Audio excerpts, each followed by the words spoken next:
நண்பர்களுக்கு வணக்கம். MEGTNPSC அகாடமியிலிருந்து முனைவர் மா. விஜய் அலெக்சாண்டர்.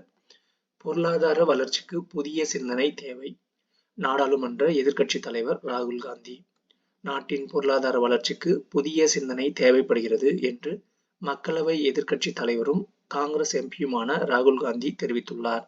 சொற்ப எண்ணிக்கையில் உள்ள கோடீஸ்வரர்களை பொருளாதாரத்தின் பலன்களை அதிக அளவில் பெறுகின்றனர்.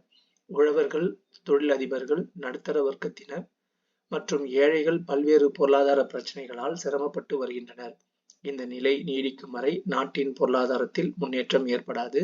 கடந்த 14 மாதங்களில் இல்லாத அளவுக்கு சில்லறை பணவீக்கம், அதாவது விலைவாசி உயர்வு விகிதம் 6.21% உயர்ந்துள்ளது.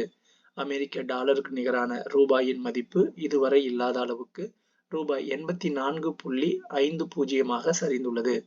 45 ஆண்டுகளில் இல்லாத அளவுக்கு வேலையில்லா திண்டாட்டம் அதிகரித்துள்ளது. கடந்த 5 ஆண்டுகளில் தொழிலாளர்கள், சிறு வணிகர்களின் வருமானம் தேக்கமடைந்துள்ளது அல்லது குறிப்பிடத்தக்க அளவு சரிந்துள்ளது. கடந்த ஆண்டு மலிவு விலை வீடுகளின் விற்பனை விகிதம் 38% சுமார் 22% குறைந்தது.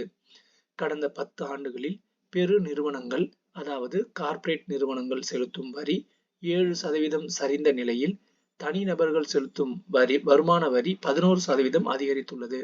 பண மதிப்பிழப்பு மற்றும் GST-யால் 50 ஆண்டுகளில் இல்லாத அளவுக்கு பொருளாதார வளர்ச்சியில் உற்பத்தி துறையின் பங்கு 13% குறைந்துள்ளது.